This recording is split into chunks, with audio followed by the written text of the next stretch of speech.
बोलो भारत माता की जय हिंद, जय कांग्रेस। मुझे आज खुशी हुई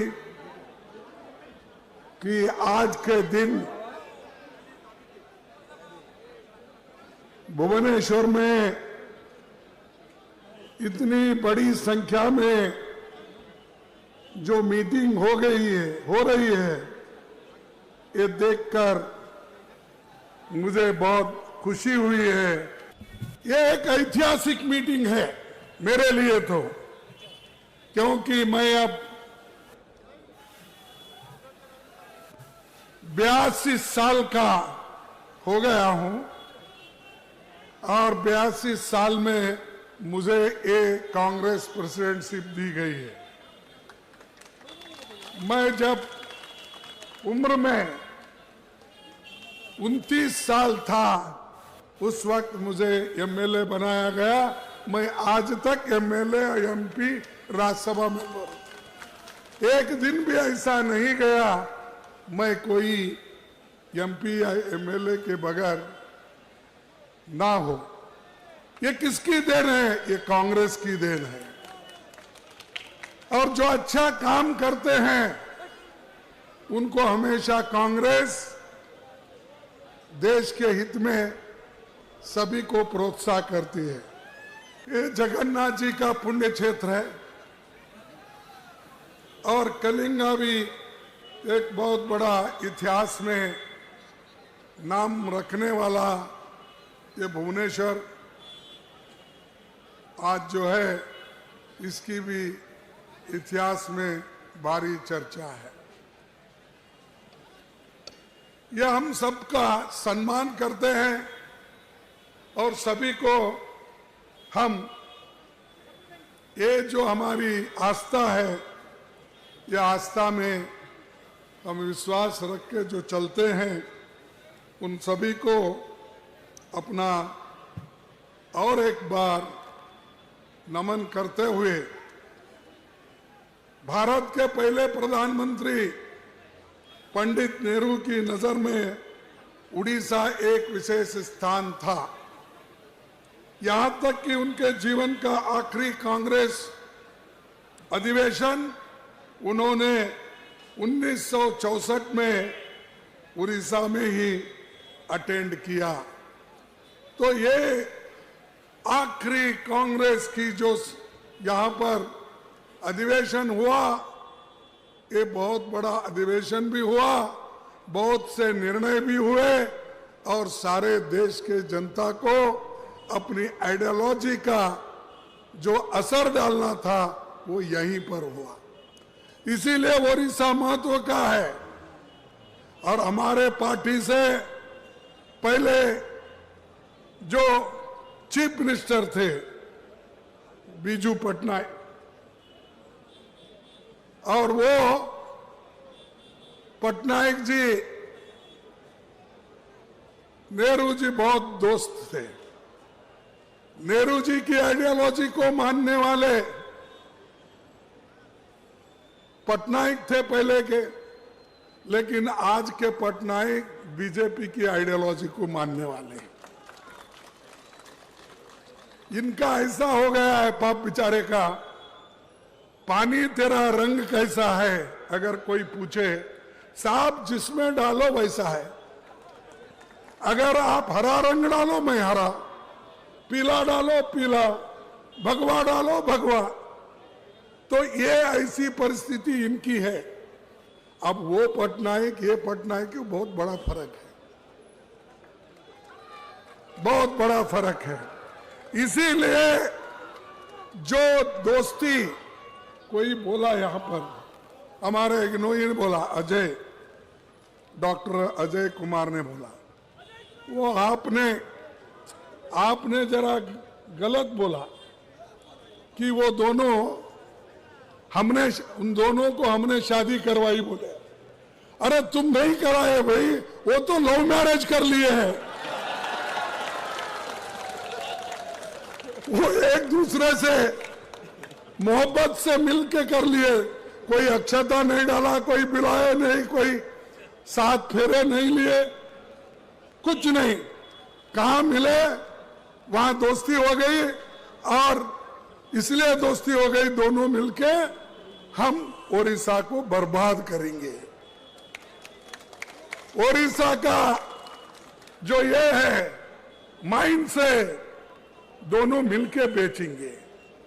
अगर खाना भी है तो मिलके खाएंगे। इस वजह से उनका जो लव मैरिज है उसको तुम पक्का मत समझो। लव मैरिज में कभी कभी उल्टा भी होता है। और दूसरी चीज, मोदी जी और खासकर हमारे पटनायक जी आज के क्या पाए, ये दोस्ती करके क्या पाए आपने? अरे कभी कभी डबल इंजन फेल होती है, और डबल इंजन काम नहीं करे तो पहला इंजन भी फेल होता है। देखिए, कांग्रेस पार्टी ने प्रदीप पोर्ट दिया कि नहीं? प्रदीप,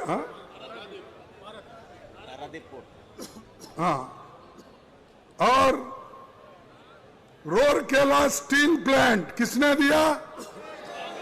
कांग्रेस ने दिया ना? क्या मोदी ने दिया? नहीं। और चिल्का नावल एकेडमी किसके जमाने में हुआ? और मानचेश्वर में रेल कोच फैक्ट्री हुई, कब हुई? अच्छा, एचएएल ऑर्डिनेंस फैक्ट्रीज कब बने? कांग्रेस के जमाने। फिर पटनायक और मोदी ने मिलकर क्या लाया? अरे इतने बड़े बड़े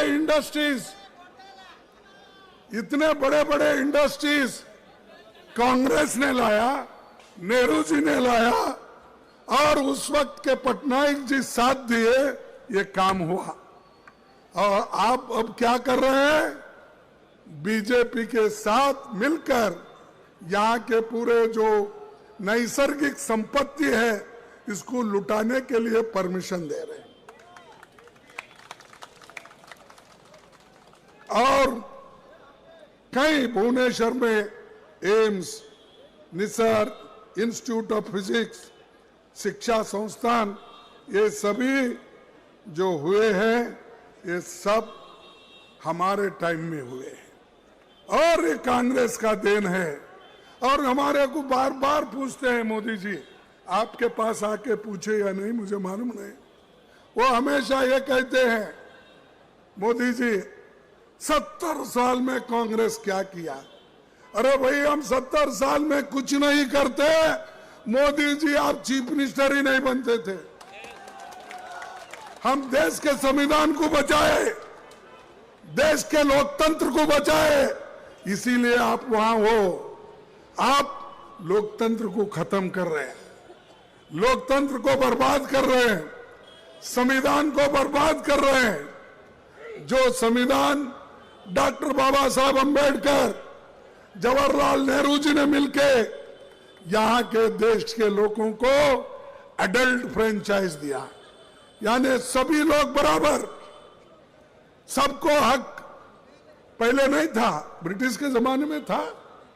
आज नीचे से काम करने वाले एक खेत मजदूर को भी उतना ही हक है वोटिंग का, और उसकी कीमत भी उतनी है जितनी एक जमींदार की है, बड़े मालिक की है। कारखाने में काम करने वाला एक मजदूर, उसके वोट को भी उतनी ही कीमत है जितना मालिक को है। ये किसने किया? हमने किया। और आपको सभी को अधिकार दिया। महिलाओं को सुनिए, पूरे देश में 50 साल 100 साल के पहले जहां भी डेमोक्रेसी है वहां महिलाओं को वोटिंग का अधिकार नहीं था। जैसा कि मनु ने महिलाओं को कमजोर करने के लिए उनका काम उन्होंने बताया सिर्फ घर में ही रहना ठीक है, लेकिन ये नेहरू जी की देन है, अंबेडकर जी की देन है। जब आपको आजादी मिली, जब संविधान बना, उस दिन से जब वोटिंग राइट आ गई, महिला को भी उसी दिन मिला। यह इतिहास है और दुनिया में कोई ये काम नहीं किया, हिंदुस्तान ने किया। और हिंदुस्तान ने करके आज महिला को चाहे जिला परिषद, ग्राम पंचायत, एमएलए, एमपी,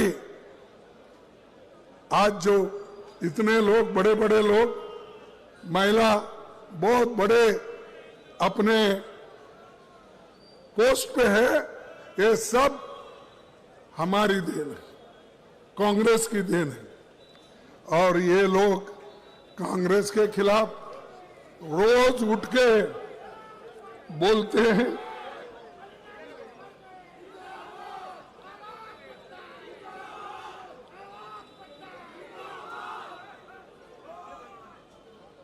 बड़े बड़े लोग उनके साथ हैं, बीजेपी के साथ, पटनायक के साथ। कौन है? अमीर लोग है, अमीर लोग। और गरीबों के साथ कांग्रेस हमेशा खड़ी हुई है। अरे यहां ओडिशा में 29% शेड्यूल ट्राइब लोग हैं, 16% एसटी है, एससी है, बैकवर्ड्स अधिक है। इसके बावजूद भी इन लोगों को कोई आज तक बड़ा काम नहीं मिला। ये पटनायक के गवर्नमेंट में कोई बड़ा आदमी या कई बड़े हुद्दे पे इन्होंने नहीं बिठाया। इसीलिए आप हिम्मत करो, एक हो जाओ, अपने हकूक के लिए लड़ो।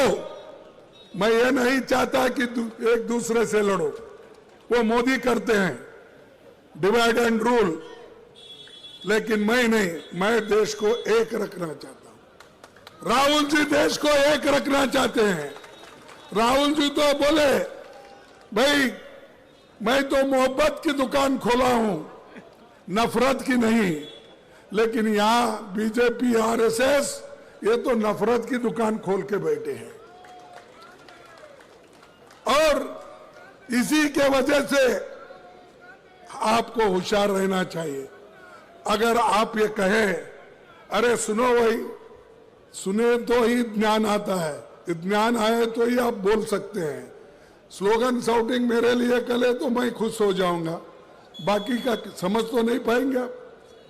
देखो, बीजेपी और आरएसएस इतनी बुरी है और उसके संग में इन्हों है।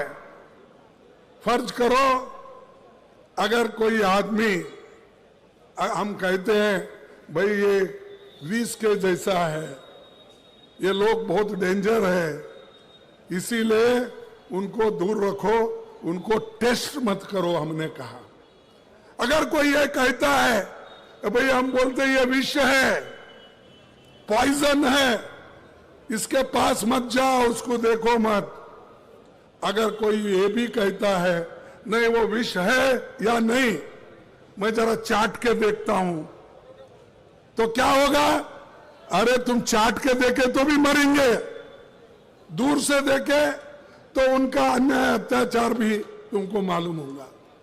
तो जैसा ये आरएसएस और बीजेपी ये विष जैसे हैं, पॉइजन है, एक एक करके हमारे हकूक को छीन ले रहे हैं। एक एक करके हमारे जितने भी हक थे, महिलाओं के हो, एसटी के हो, एससी के हो, वो सब खत्म कर रहे हैं। आप देखिए बाजू मणिपुर में क्या हो रहा है? हजारों लोग मर रहे हैं, महिलाओं का रेप हो रहा है, सैकड़ों गाड़ियां जल गए, घर जल गए। कहां है मोदी जी? कहां है बीजेपी? यहां सिर्फ हमको दिखाने के लिए वहां यहां ऐसा फिरते हो। जाके अपनी सूरत बताओ मणिपुर में, जाके बताओ नागालैंड में, तब आपको मालूम होगा। देश को एक रखने के लिए अगर कुर्बानी भी देना पड़ती है तो आपको देना पड़ेगा, क्योंकि आप में वो हिम्मत नहीं। जब इंदिरा गांधी जी को कहा गया, और इंदिरा गांधी जी भी ये जानती थी कि आज नहीं कल मुझे धोखा है, मेरे जान को खतरा है, फिर भी मैं डरने वाली नहीं है, बोल के उन्होंने अपना आखिरी भाषण कहां कहा था? यही कहा था। जो नेता ने आखिरी भाषण यहां कही, जाने का बाद उनके शरीर में 32 गोली डाल के उनको मार दिया। क्या कसूर था? क्या किसी के पैसे लूटे थे? क्या किसी का माइन लूटा था? क्या किसी की संपत्ति हड़प की थी? उन्होंने देश को एक रखना चाहते थे, लेकिन ये लोगों ने मार दिया।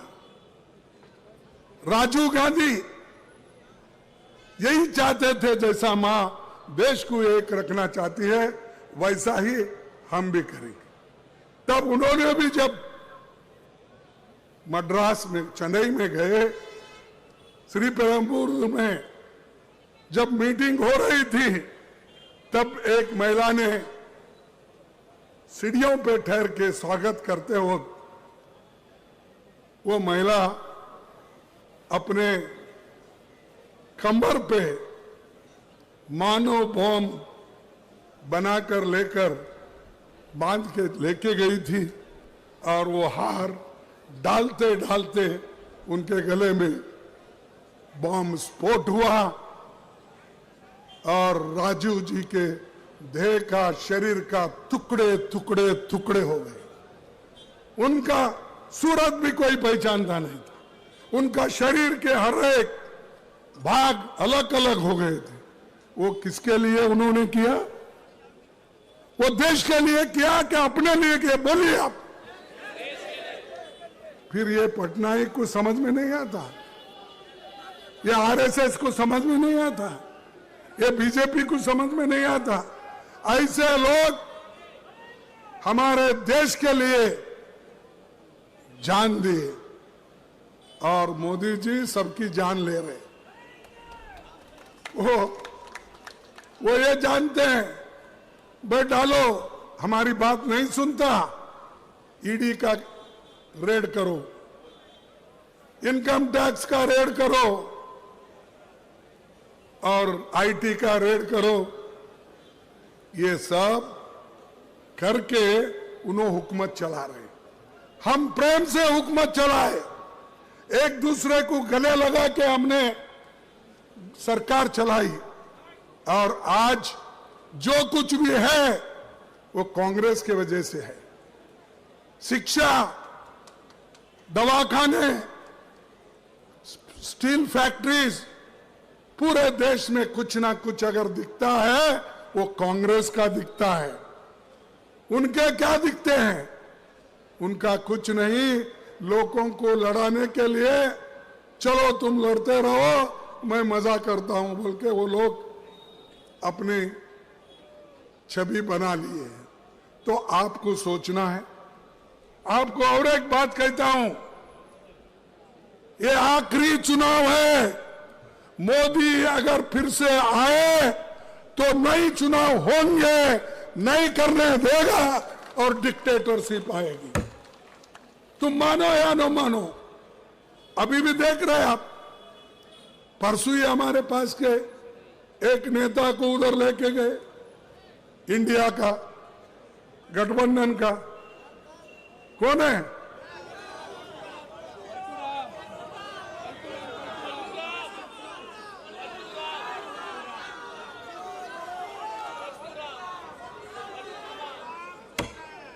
देखो, एक एक को नोटिस देना, डराना, धमकाना, उसकी दोस्ती अगर नहीं छोड़ेंगे फिर हम देख लेंगे। डर के कोई दोस्ती छोड़ रहा है, कोई पार्टी छोड़ रहा है, कोई गठबंधन छोड़ रहा है। अरे इतने डरपोक लोग अगर रहे तो क्या यह मुल्क बचेगा? क्या यह संविधान बचेगा? क्या यह डेमोक्रेसी बचेगी? इसीलिए ये आखिरी चांस है आपको वोट देने का। इसके बाद कोई वोट नहीं देगा, क्योंकि ये पुतिन, रशियन पुतिन का जो प्रेसिडेंट इलेक्शन होता ना, वैसा ही होते चले जाएंगे। ध्यान में आ रहा है आपको? इसके बाद नो चुनाव, उन्हें अपनी ताकत के ऊपर वो चलाएंगे, चुन के आएंगे, 200 लाएंगे, 300 लाएंगे, 400 लाएंगे, 500 लाएंगे। अगर हमारी सब 543 है तो उसको बढ़ा के फिर 600 भी बना देंगे। तो ये संविधान की रक्षा करना, डेमोक्रेसी की रक्षा करना, इलेक्शन बार बार होना, चुनाव होना, इसकी जिम्मेदारी आपके ऊपर है। आप अगर चाहते हो तो डेमोक्रेसी बच सकती है। अगर आप नहीं चाहते हो, गुलाम रहना चाहते हो, तो फिर आपकी मर्जी। क्योंकि पहले तो गुलामगिरी करके आए ब्रिटिश के जमाने में। और ये SC ST OBC वालों को भी मैं ये कहना चाहता हूं, अरे हमारा देश तो गुलाम था, लेकिन आप लोग गुलामों के गुलाम थे। क्योंकि जितने अमीर थे, अमीरों के पास इन्हों काम करते थे गुलाम। अमीर लोग ब्रिटिश के गुलाम थे, तो वो एक के गुलाम और ये गरीब लोग गुलाम के गुलाम उनके पास काम करते थे। इसलिए सोचो भाई, फिर से आप गुलाम बनना चाहते हो? फिर से आप शिक्षण से दूर रहना चाहते हो? फिर से आप जो आपको हक मिला है नौकरी का, वो जो छीन ले रहे उसको आप मानते हो? देखो, देश में आज भी 30 लाख वैकेंसीज है और 30 लाख वैकेंसीज मोदी भर रहे नहीं। रेलवे में है, पोस्ट ऑफिस में है, पब्लिक अंडरटेकिंग में है, टीचर्स में है, सेंट्रल स्कूल्स में है, सैनिक स्कूल्स में है, ये सब में है। तो 30 लाख लोगों को भरने का काम आपने नहीं किया। क्यों नहीं किया? कि इसमें SC ST OBC ये लोगों को हिस्सा मिलेगा, वो लोग नौकरी आएंगे, वो लोग नौकरी के पक्के हो जाएंगे। तो इनको जैसे थे 1947 के पहले, वैसा ही रखने के लिए मोदी जी ये चाल चल रहे हैं। और एक बात मैं कहूंगा, एक मोदी साहब की एक आदत है, झूठ बोलना। आप कोई दूर दूर रह के कोई बीजेपी या BJP के लोग सुन रहे हैं, तो मैं आपको पूछना चाहता हूं, 2 करोड़ नौकरियों का वायदा किसने किया? अब कम से कम 20 करोड़ नौकरियां होना था, दिए आपको नौकरी। फिर बोल रहे हैं, आज पेपर तो आप रोज पढ़ते हैं, पेपर में हेडलाइन क्या है? मोदी की गारंटी। मोदी की गारंटी क्या है? 2 करोड़ नौकरियां नहीं देना। ये मैं झूठ बोल रहा हूं? उन्होंने बोला 15 लाख काला धन बाहर से लाके आपके जेब में डालूंगा। डाले? फिर कौन झूठ बोल रहे? अरे जोर से बोलो ना, कौन झूठ बोल रहे? मैं झूठ बोल रहा हूं, राहुल गांधी झूठ बोल रहे, सोनिया गांधी झूठ बोल रहे। अरे आप तो, आप बोले सो बात, हम अगर बोलते तुमको थोड़ा खिचखिचाहट होती है। आपने ही कहा, हम नहीं कहे। किसान की आमदनी 2 गुना करेंगे, किसने बोला? मोदी। किया? फिर झूठ कौन बोले? और झूठों के सरदार उन्होंने हो गए, कांग्रेस को गालियां देते। कांग्रेस क्या कर रही है? अरे हमने तो ये सब किया, बहुत कुछ है मेरे पास, वक्त कम है, क्योंकि आप बहुत देर से इंतजार कर रहे हैं, इसलिए मैं उसको कम कर रहा हूं। ये आपने किया। हमने क्या किया? गरीब को काम मिलना, नरेगा योजना लाई। गरीब का पेट भरना, कम से कम बच्चों का, गरीब का 1 दिन की रोटी तो उसको मिले, 1 दिन का चावल तो मिले। तो इसीलिए मनरेगा स्कीम भी लाए और फूड सिक्योरिटी एक्ट भी लाए। आपने क्या किया? मैं 80 करोड़ लोगों को फ्री दे रहा हूं। अरे भाई, फ्री देने से पहले कौन दिए? कांग्रेस दिया। अब 5 केजी बढ़ा के उसमें रख के मैं इतना फ्री राशन दे रहा हूं, देश के लोगों को मैं, हमारे माताओं को मैं पेट भर रहा हूं। अरे मनरेगा हमने किया, फूड सिक्योरिटी एक्ट, क्या बोलते हैं उसको, अन्न सुरक्षा कानून हमने किया, और बच्चों को पढ़ाई के लिए हमने फ्री एजुकेशन किया। ये सब हमने किए, फिर भी मोदी जी झूठ बोलना नहीं गए। उनके आदत है, पाप आदत से मजबूर है। अगर मोदी जी और पटनायक, यहां के चीफ मिनिस्टर, मिल के काम करके अगर आपको खुशहाली के तरफ ले जाते हैं तो ठीक बात है, लेकिन दोनों मिलके और क्या किया? यहां ओडिशा से बहुत से हमारे नौजवान बच्चे बेंगलुरु जाते हैं, चेन्नई जाते हैं, बंबई जाते हैं, दूसरे तरफ जा रहे हैं। क्यों? क्यों? तुम क्या कर सो रहे हो? आप नहीं सुनते? इतने बच्चे, इतने लड़के, इतने लड़कियां जो बाहर जा रहे हैं, छोटी सी नौकरी करते हैं, और तुम उनको भगा रहे। उनकी बात आप नहीं करते। आप उनकी बात इसलिए नहीं करते हैं, वो गरीब है। आप किसकी बात करते हैं? अदानी की बात करते हैं, अंबानी की बात करते हैं, टाटा बिरलाओं की बात करते हैं, लेकिन छोटे लोगों की बात करते नहीं। इसीलिए ये लड़ाई भी अमीर और गरीबों के बीच में है।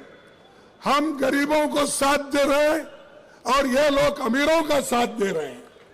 क्या आपको चाहिए गरीबों का साथ देने वाला सरकार या अमीरों के साथ देने वाला? तो आप मन बनाइए, सब लोग मिलके काम कीजिए। इन्होंने, पटनायक भी बोले, मैं हर एक ब्लॉक में 35% इरिगेशन करूंगा। सच है नहीं? क्या मैं झूठ बोल रहा हूं? उन लोग झूठ बोल रहे। उन लोग झूठ बोल रहे। 35% इरिगेशन फैसिलिटी का इन्होंने 11 और 12 और 20 साल से वायदा अधूरा है। सबसे ज्यादा कांस्टेंट आपको, आपकी गवर्नमेंट तो कभी नहीं गई ना, कंटिन्यू है। फिर कंटिन्यू गवर्नमेंट को यह काम करने के लिए क्यों नहीं हो रहा है, मैं पूछता हूं। और उसके बाद कोल्ड स्टोरेज भी बोले आप। 314 ब्लॉकों में कोल्ड स्टोरेज सुविधा मिलेगी। अब 20 साल हो गए, कितने मिले मुझे मालूम? तुम्हारे गांव में मिले?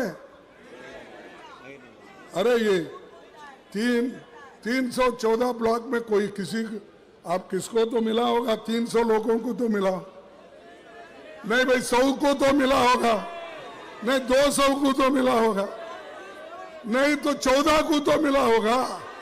ऐसा कैसा होता भाई? इतना झूठ बोलते हैं आपके चीफ मिनिस्टर।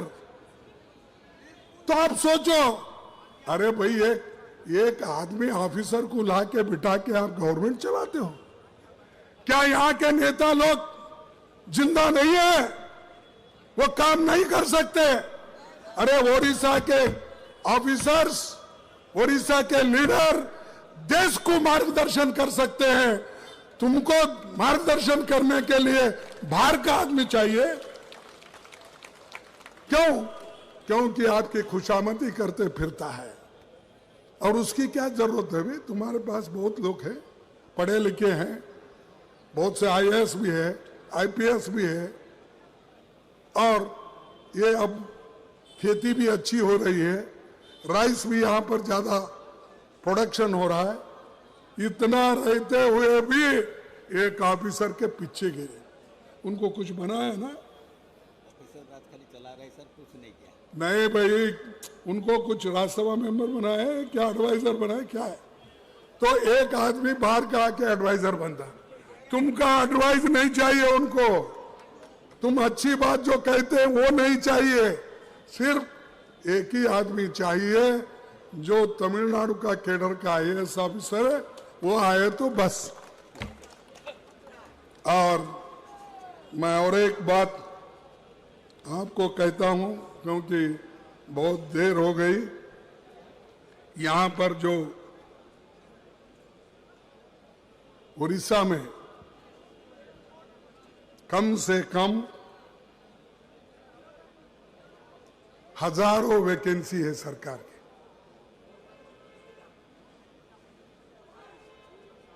ओडिशा में 45 लाख से अधिक नौजवान बेरोजगार हैं और 2,36,000 पद विभिन्न सरकारी विभागों में खाली है। हर डिपार्टमेंट में कम से कम 2,36,000 नौकरियां खाली है। दो भाई नौकरियां। जब 45 लाख नौजवान लोगों को नौकरी नहीं, कम से कम 2 लाख तो दीजिए। ये आंकड़े मेरे नहीं है, सेंट्रल गवर्नमेंट के। ये मैं नहीं बनाया, सेंट्रल गवर्नमेंट ने जो हमारे को पार्लियामेंट में कहती है उसका हमने नोट कर लेके आए हैं। और हमको मत सिखाओ कैसा चलाना, कैसा बोलना, कैसा।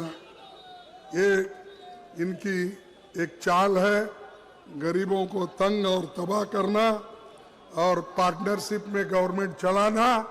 ये उनका एक हमेशा एक बहुत बड़ा ये साजिश है। और कई लाख लोग, कई लाखों रुपए लूटे गए माइंस में। 20,000 करोड़ रुपए चिटफंड में गए या नहीं गए?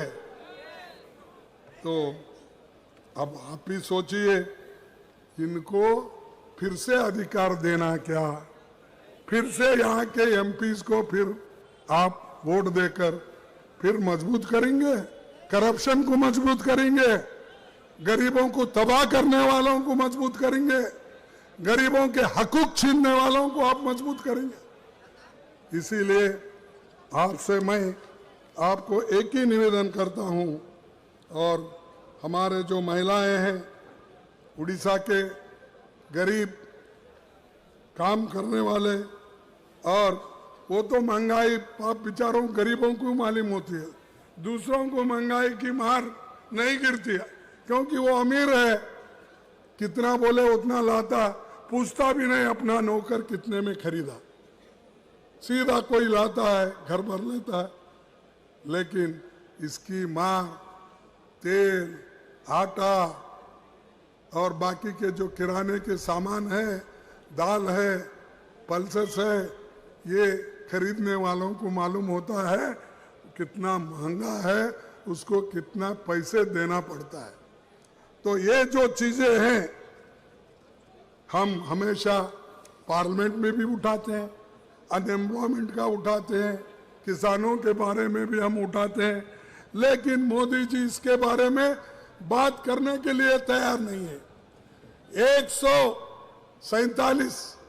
146 एमपीज को उन्होंने सस्पेंड किया, बाहर डाला, और जो कानून थे, जो गैर कानून थे, जो ठीक नहीं थे, पब्लिक के लिए ठीक नहीं थे, वो जो हम लड़ रहे थे, वो लड़ने वाले लोगों को एक एक करके 146 ना 46 लोगों को बाहर निकाल दिया। अरे ऐसी डेमोक्रेसी चलती, सबको बाहर निकाल के अगर आप अपनी सरकार को चलाते हैं, आगे सबको वोटिंग पावर भी आप नहीं देते, बंद करके अपने रशिया के पुतिन के जैसा आप चलेंगे। तो भाइयों, मैं एक ही आपको विनती करता हूं कि लिबर्टी, इक्वालिटी, फ्रेटर्निटी और जस्टिस, ये 4 मुद्दों पे हमारा जो संविधान खड़ा हुआ है, इसको आप मजबूत करो, इसके लिए लड़ो और हम आपके साथ हैं। आप डरो मत। अब राहुल गांधी को डराने की बहुत कोशिश हो गई, क्या डर गए? हमारी यात्रा निकली मणिपुर से गया असम, नागालैंड से मणिपुर,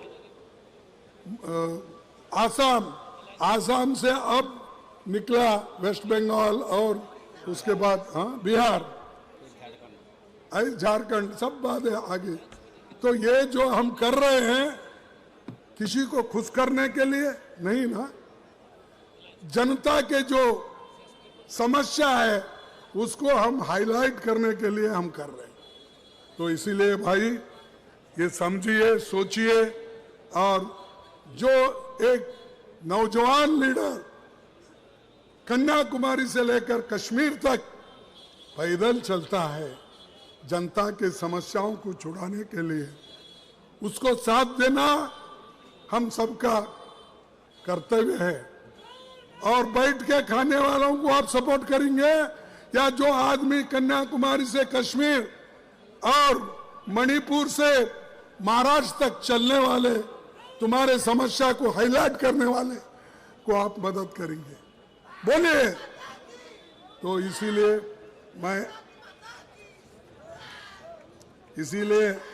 मैं आप सबसे एक ही मेरा अपील है, आने वाले चुनाव में आप कांग्रेस से लोग इसको सपोर्ट कर रहे हैं, जरा ठीक है, बाद में जरा उतरने दो, उसके बाद में ठीक हो जाए। तो इसीलिए जो चंद लोग कर रहे हैं कि किसी एक व्यक्ति जाने से गठबंधन कमजोर हो गया। अब भाई, देश में किसी एक व्यक्ति जाने से देश कमजोर होता है? नहीं, वैसा ही 1-2 व्यक्ति जाने से गठबंधन कभी कमजोर नहीं होता। हम उभर के आएंगे, एक है, सब मिलके काम करेंगे, ये बीजेपी को, पटनायक जी को हम हराएंगे। और ये चले गए तो भारत शुद्ध होता है, और जब शुद्ध होता है नए श्री से काम करेंगे, प्रोग्राम लाएंगे, आपके दुख और दर्द को समझ के हम कदम उठाएंगे। इतना कहते हुए मेरे 4 शब्द को समाप्त करता हूं। जय हिंद, जय ओडिशा और जय भारत।